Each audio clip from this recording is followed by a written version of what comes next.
Terlahir dalam keluarga Muslim Syiah pada masa keemasan Islam Persia, Ibnu Sina tumbuh menjadi anak yang cerdas dan gemar membaca beragam buku tentang berbagai disiplin ilmu dan pengetahuan. Minat alaminya pada pengetahuan membentuknya sebagai ilmuwan dan filsuf multidisiplin yang menggabungkan berbagai bidang ilmu. Ibnu Sina, 980-1037 M, terkenal dengan panggilan Avicenna di dunia barat, adalah seorang filsuf, ilmuwan, dan juga dokter kelahiran Persia. Ia juga seorang penulis yang produktif di mana sebagian besar karyanya adalah tentang filosofi dan pengobatan. Bagi banyak orang, ia adalah bapak pengobatan modern, dan masih banyak lagi sebutan baginya yang kebanyakan bersangkutan dengan karya-karyanya di bidang kedokteran. Karyanya yang sangat terkenal adalah Qanun fi at-Tibb atau Canon of Medicine yang merupakan rujukan di bidang kedokteran selama berabad-abad. Nama lengkapnya adalah Abu Ali al-Husain bin Abdullah bin Sina, Persia Abu Ali Sina, atau dalam tulisan Arab. Ibnu Sina lahir tahun 980 Masehi di Afshanah daerah dekat Bukhara, sekarang wilayah Uzbekistan, yang kala itu masuk kawasan administratif Persia. Beliau meninggal pada Juni tahun 1037 Masehi di Hamadan, Persia, Iran. Ia pengarang dari 450 buku pada beberapa pokok bahasan besar. Banyak di antaranya memusatkan pada filosofi dan kedokteran.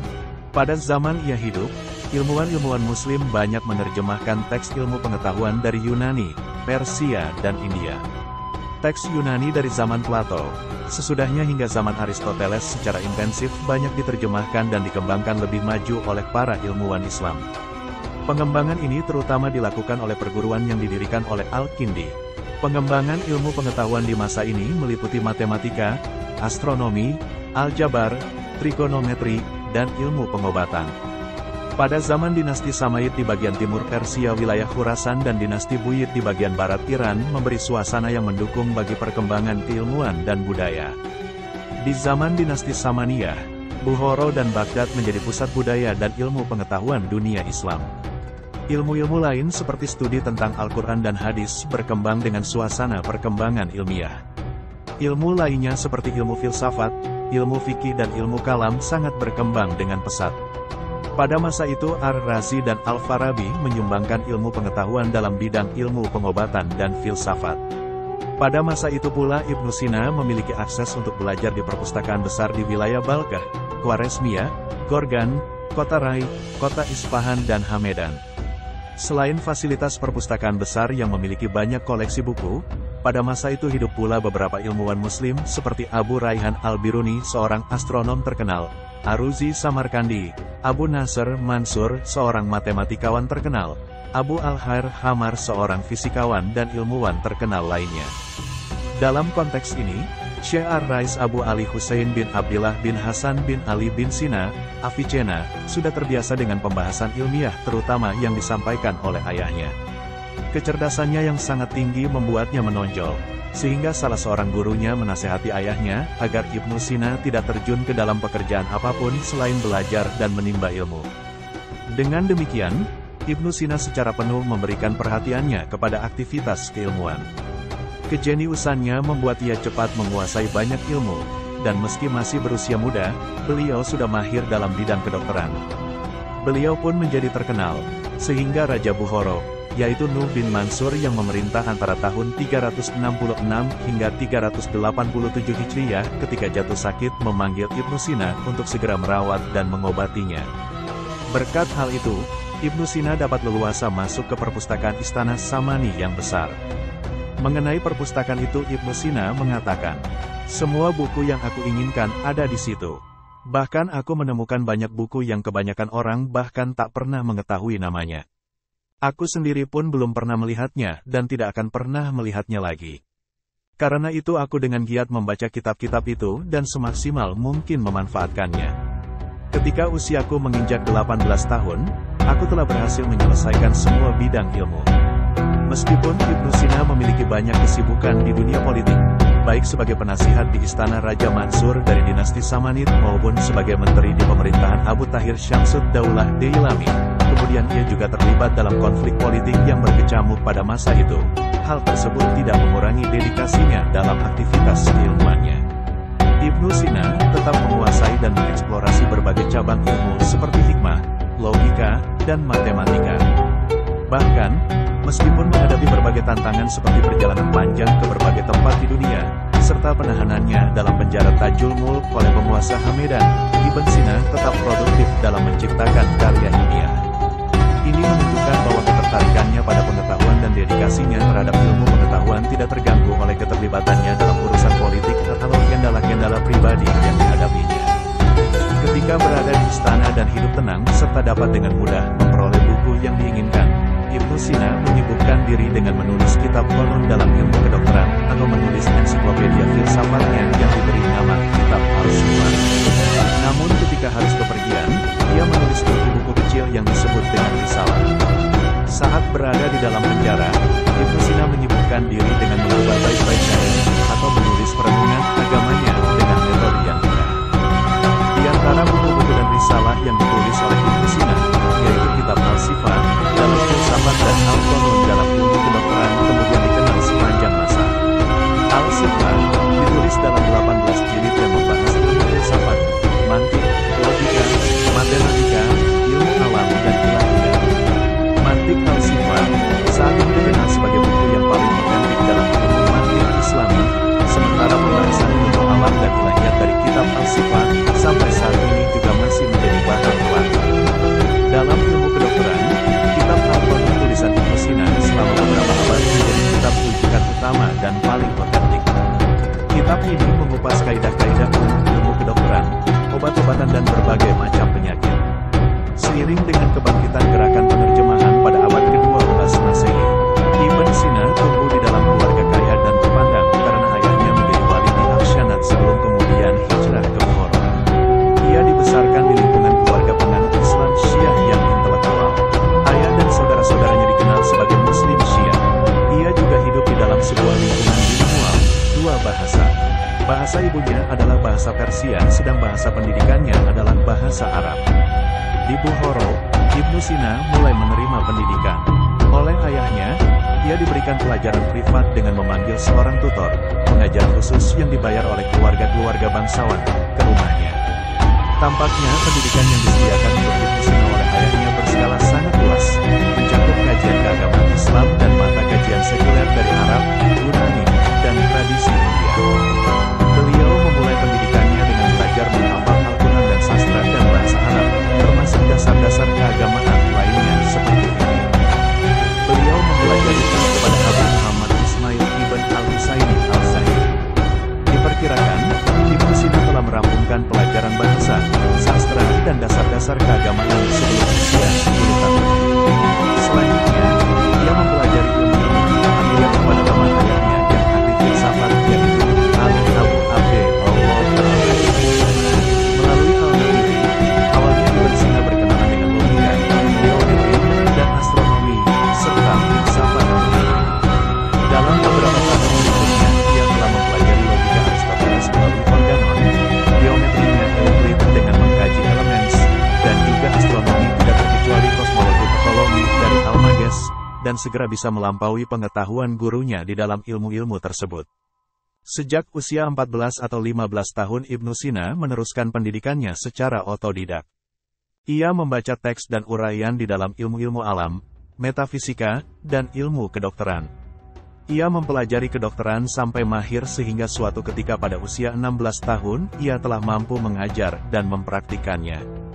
Dalam 1,5 tahun kemudian, sampai usia 16 tahun, ia melengkapi pengetahuannya dengan mereview dan menguasai seluruh cabang filsafat, logika, matematika, ilmu-ilmu alam, fisika, dan metafisika. Pada usia 16 tahun ini, Ibn Sina telah secara aktif terlibat di dalam seminar-seminar resmi dan seminar-seminar kedokteran, di mana para dokter, tabib, pada masanya datang kepadanya dan memintanya memberi penjelasan. Ibnu Sina mengalami kesulitan dalam memahami metafisika Aristoteles sebelum membaca uraian Al-Farabi yang menjelaskan topik tersebut. Meskipun telah membaca metafisika Aristoteles sebanyak 40 kali tanpa memahaminya, Ibnu Sina akhirnya mengerti maksudnya setelah membaca tulisan Al-Farabi.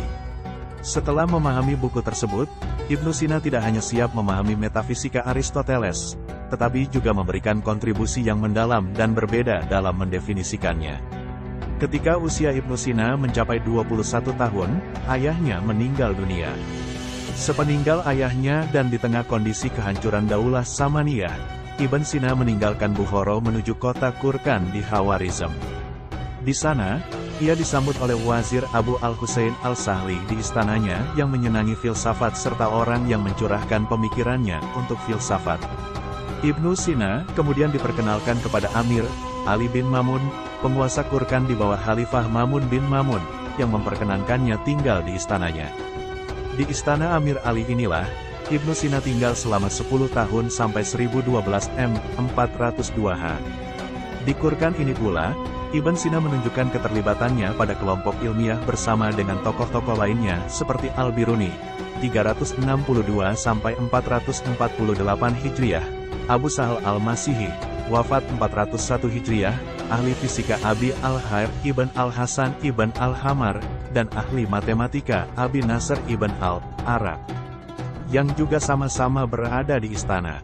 Pada masa tersebut, bintang Sultan Mahmud Ghaznawi di Ghazna sedang bersinar cemerlang. Sultan Mahmud menginginkan sinar kemenangannya semakin meluas. Ia ingin agar istananya menjadi yang paling agung. Karena alasan itu ia kemudian menarik para ulama, filsuf, penyair, dan ahli hikmah ke istananya dengan segala cara.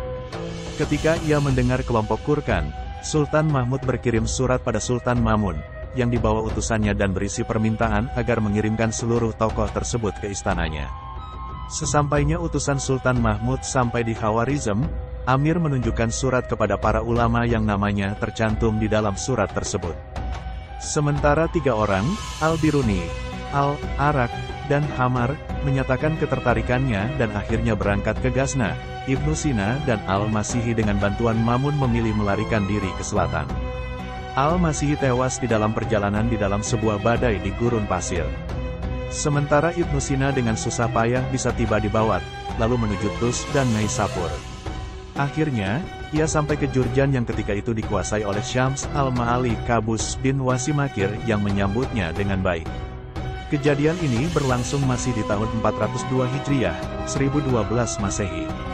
Sejak itu Ibnu Sina tinggal di Jurjan dan di sana.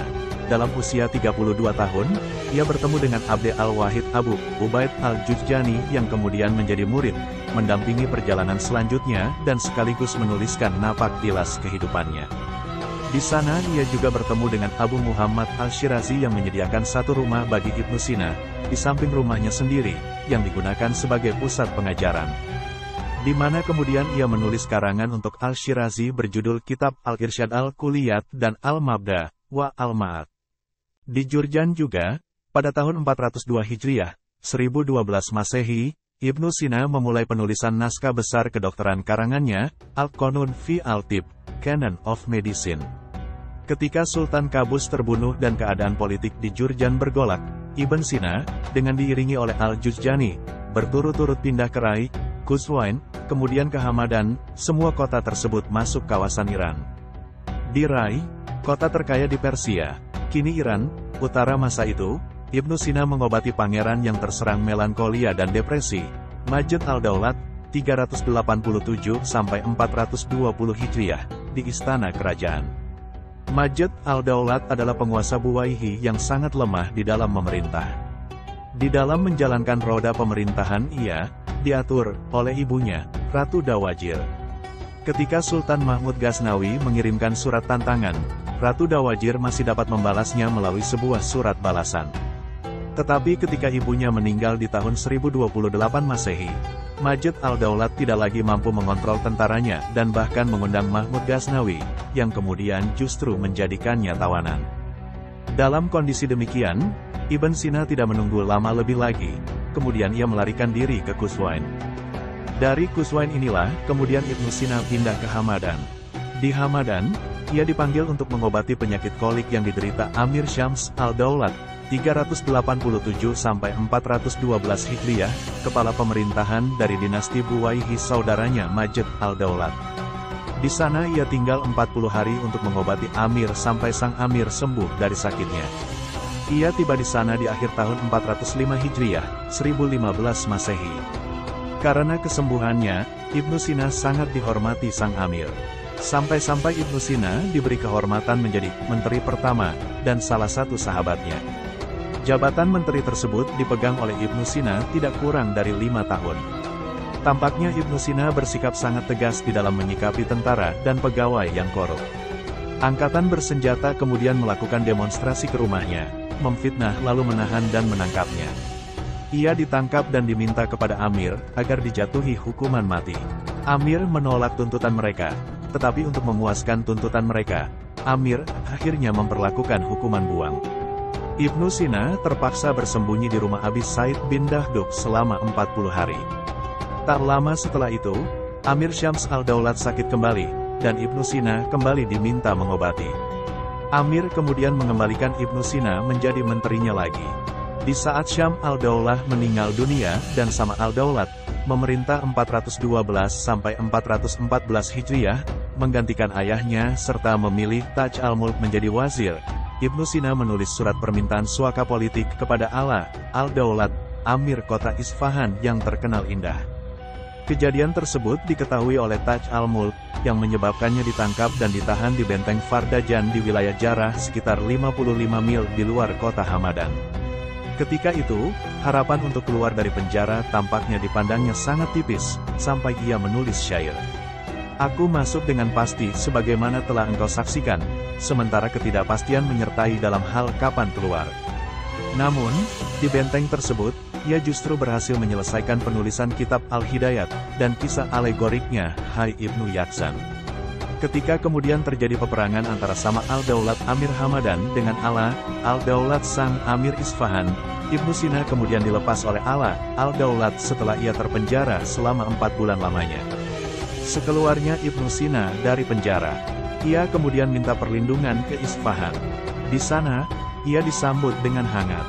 Ibnu Sina tinggal di Isfahan selama 13 tahun. Di Isfahan, Ibnu Sina hidup terhormat. Ia hadir di majelis Amir pada setiap malam Jumat, bertukar pikiran dengan para ulama di hadapan Amir, bahkan menemani Amir ke medan-medan peperangan. Dalam suatu peperangan menemani Ala al-Daulat ini, Ibnu Sina terserang penyakit kolik sampai ususnya luka. Penyakit yang menyerangnya tersebut tampaknya parah. Dalam satu hari, Ibnu Sina mengalami nyeri perut sampai 8 kali, sehingga ketika penyakitnya bertambah parah, ia terpaksa kembali ke Isfahan untuk menyembuhkan dirinya. Tak lama kemudian, ia sudah kembali lagi menemani Ala al-Daulat. Hanya saja ia tidak memelihara diri dan bahkan banyak membahayakan dirinya sampai penyakitnya kambuh kembali dan ia jatuh tersungkur, walaupun akhirnya berhasil sembuh. Di dalam perjalanannya menemani Amir ke Hamadan, penyakitnya kambuh di jalan. Ia akhirnya menganggap pengobatan tak akan mampu lagi menyembuhkan penyakitnya. Ia kemudian menghentikan pengobatan dan berpasrah pada takdir. Ia berkata, sesuatu yang mengatur badanku kini tidak lagi dapat mengaturku. Sekarang tak ada gunanya lagi pengobatan. Ibnu Sina kemudian mandi, bertaubat, menyedekahkan miliknya, dan memerdekakan budak-budaknya. Ia kemudian meninggal tahun 428 Hijriah, 1037 Masehi, dan dimakamkan di Hamadan. Apabila kita cermati, maka perjalanan hidup Ibnu Sina dari segi produktivitas keilmuannya, dapat dibagi menjadi 2 fase, fase pembentukan, al-tahsil, dan fase produktif, al-intaj al-ilmi. Fase pertama, yaitu fase belajarnya dimulai usia 5 tahun sampai 10 tahun belajar dasar-dasar Al-Quran, ilmu-ilmu agama, serta ilmu perbintangan, serta masa-masa belajar sesudahnya. Pada masa ini, Ibnu Sina mengalami masa yang lebih didominasi oleh masa belajarnya yang lebih banyak melakukan penyerapan, di mana aktivitas Ibn Sina lebih banyak reseptif dan retentif. Sedangkan fase kedua, yaitu fase produktif yang dimulai pada usia 21 tahun, Ibnu Sina mulai melakukan aktivitas produktif. Setelah masa tersebut, ia secara aktif menghasilkan karya-karya secara produktif dan sintetis. Menyumbangkan teori dan hasanah yang gemilang bagi kemajuan ilmu pengetahuan dan peradaban dunia.